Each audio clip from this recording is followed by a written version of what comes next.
A lot of watch collectors ask the question, what makes the perfect 3-watch collection? Personally, I think there are so many factors to consider that it's nearly impossible to just pick 3 watches. Are we talking about just my 3 favorite watches to wear to dinner, or my top 3 most expensive watches? It's like asking someone to pick their favorite child. Everyone has a different answer, or no answer at all. Because I rate watches for a hobby, I figured I would give it my best shot to build what I would consider my perfect 3-watch collection. Specifically, I looked through my collection for my favorite 3 sports watches that I think could stand in a collection all on their own. After considering it and realizing I have a lot of watches that fall in the sports watch category, I whittled down the choices to my perfect 3 sport watch collection: the Omega Seamaster Diver, the Tudor Black Bay Chrono, and the Breitling Avenger GMT. While you may not agree with me, and there are hundreds if not thousands of watches out there that would fit into this category, just hear me out first. I like this particular 3-watch collection for a number of reasons. First, the cost of each watch is around the $5,000 point, which is a lot of money, but it isn't Rolex money. For the price of a single Rolex GMT, you could have all 3 of these fantastic watches. Second, each watch fills a different niche of sports watch, in my opinion. A watch you can wear swimming or diving, a watch you can wear while driving or racing, and a watch to accompany you while you're exploring and traveling the world.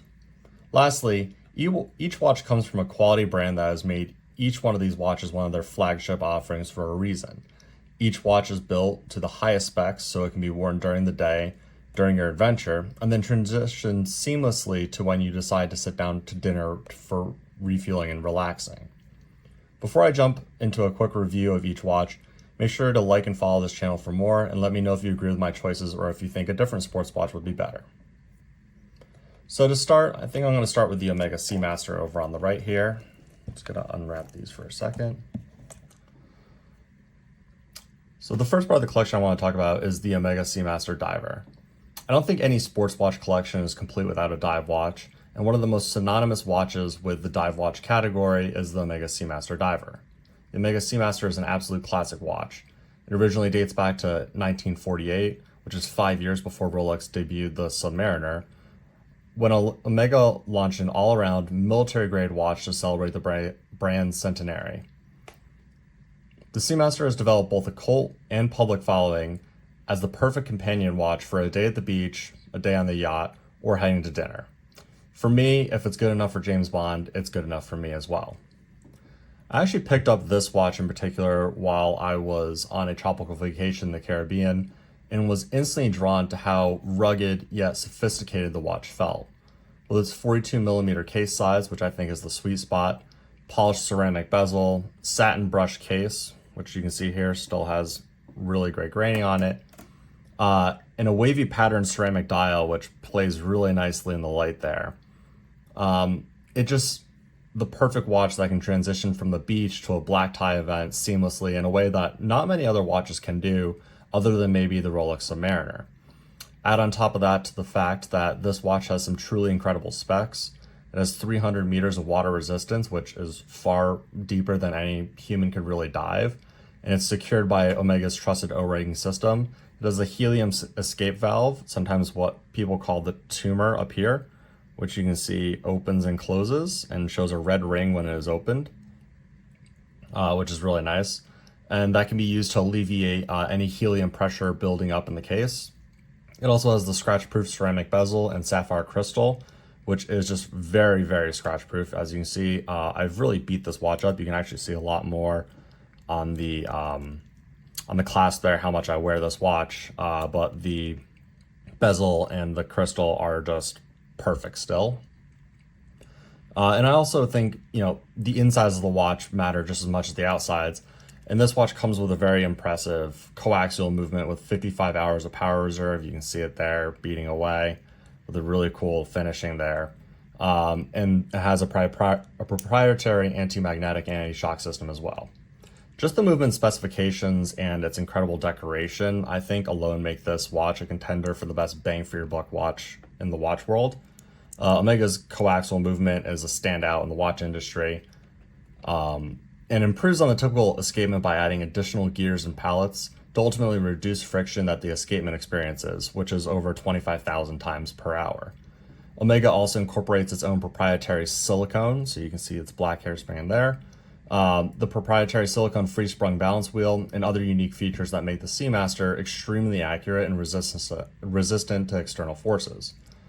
Omega's movement is built so well that each movement is METAS certified, which is a considerable step above the venerated COSC standard, and typically only deviates a few seconds a day. My personal watch here only deviates about 2 seconds a day.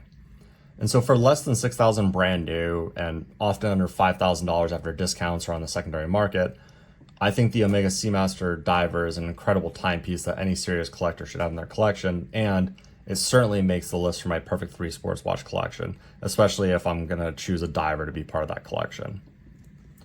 Moving over to the Tudor, I think any collection needs a respectable chronograph watch, and the Tudor Black Bay Chrono is a great option. I actually just reviewed this other piece, so you can take a look at the full review, but I think the Tudor Black Bay Chrono is a great option for multiple reasons.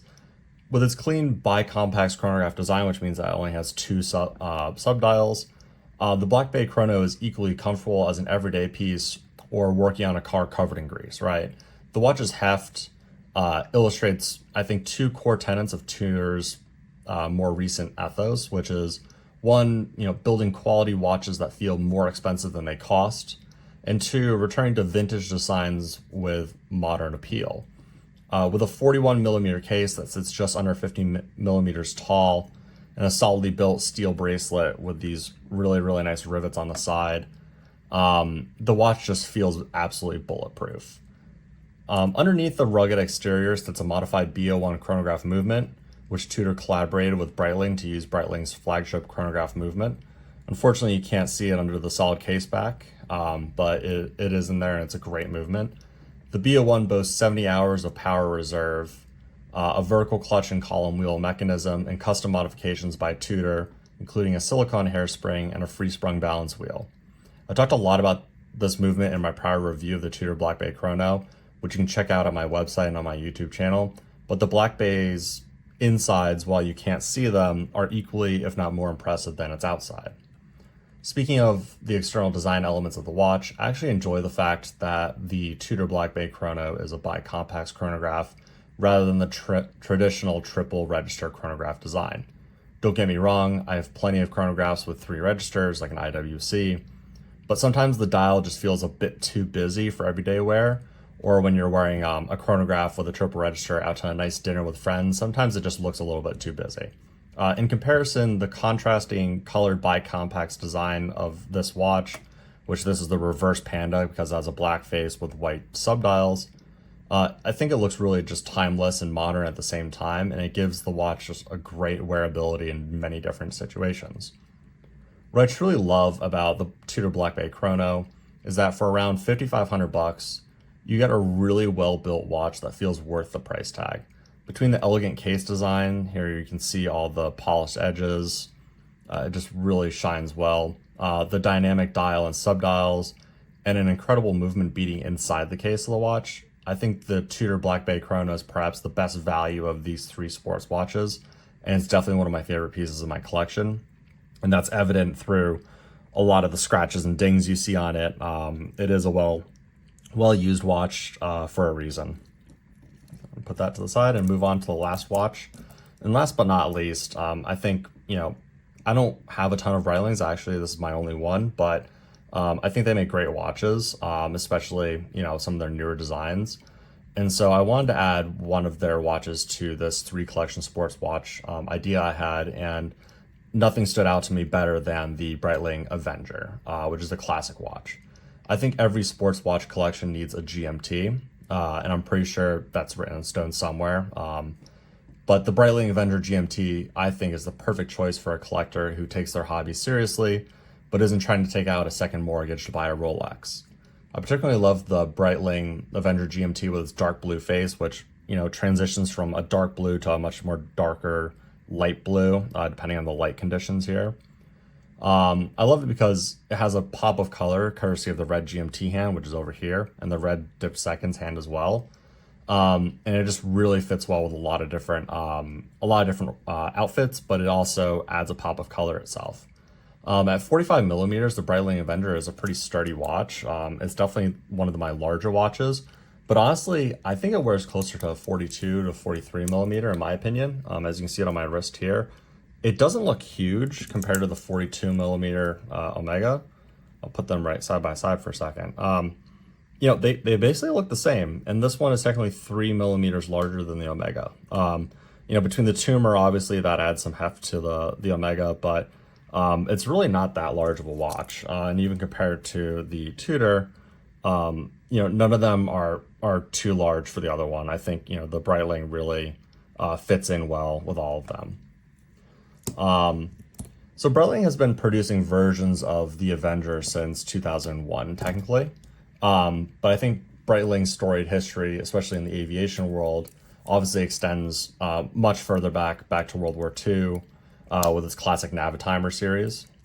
While the Avenger is not as classic as the Navitimer, I think the Avenger's simple design looks really clean and it is really timeless. The rotating bezel, which has a really nice action here that you can hear, very, very solid, and very easy to grip because of these extensions here. The rotating bezel has a classic design elements for Breitling, including the notches here at 3, 6, 9, and 12. The dial itself is extremely clean, and I still think, you know, it includes a relatively unobtrusive date function, which is nice because it is a GMT travel watch.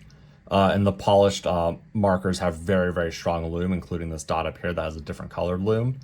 I think it's just a really well-designed, clean design watch, but it also gives you a lot of information. You can monitor 2 different time zones on this watch, and yet it looks like a simple 3-hand watch pretty much.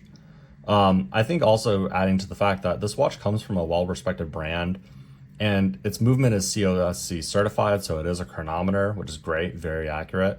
And it has 300 meters of water resistance, which is the exact same amount as the more aquatic based Sea Diver, which is, you know, kind of crazy, the Seamaster, sorry. And so you just start to see just how solid of a deal this watch is. It has similar specs to this. It has the same COSC certified as the Tudor, and yet this usually retails for about $1,000 less than the other one. So great deal. Beating within the solid stainless steel case, which you can see here, is a solid case back here. Beating with the side is the automatic Breitling Caliber 32, which uses an ETA 2893 as its base and comes standard with 21 joules and 42 hours of power reserve. Because it is based on an ETA workhorse movement, this movement is easily and cheaply serviceable, and it's super reliable. Some people don't like having an ETA in their watch. They think they're paying a lot of money for it. That's fair, but I think under the $5,000 mark, you're getting a well-made movement.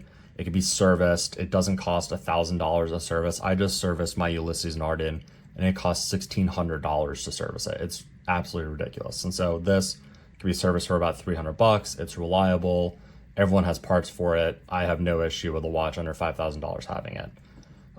Getting back to the design itself, the GMT hour function also comes in handy when you're crossing time zones, as the red hour hand here can track your home time on a 24-hour scale, which is visible on the inside of the chapter ring here. The GMT function is also convenient since the hour hands actually jumps between each hour for faster setting. So when you pull this out 1 and you move it down, yeah, you can see that the hour hand is jumping ahead. And it's a very smooth movement. It feels very good. I like playing around with it every once in a while. I'm going to bring it back to my home time here. Or I use this for London time, just so I can track overseas time a little bit easier. But it works really well. And then what's really convenient is that since the hour hands jump between each hour for faster setting, it is non-hacking on the hour setting for that. So as you can see, the seconds hand is still moving. So even though I'm messing around with the second time zone, it doesn't stop the watch from staying very accurate based on the reference time that you have on the local time here. So it's really great that the GMT function doesn't disrupt the rest of the watch's timekeeping accuracy. For me, I think the blue dial really is the selling point here. The watch can easily transition from, you know, a walk around watch while out getting coffee that adds sort of a sporty edge to a casual outfit, to a more elevated dinner setting where it provides a pop of color to your evening attire, but it doesn't look out of place at a fancy, steak dinner. I think if you're looking for a watch around $5,000, and I think a lot of these are available, $3,500, $4,000 in the gray market, or with a discount from an AD. I think you can wear this all day long, and potentially while crossing multiple time zones. The Breitling Avenger GMT is just the perfect watch for any sports watch collection. So that's all I have. These are the 3 watches again, just so you can see them one more time. They all work really, really well, I think. These are my perfect watches, I would say. So please feel free to let me know if you have any comments, and whether you agree or disagree with these 3 great watches forming the perfect trinity of sports watches.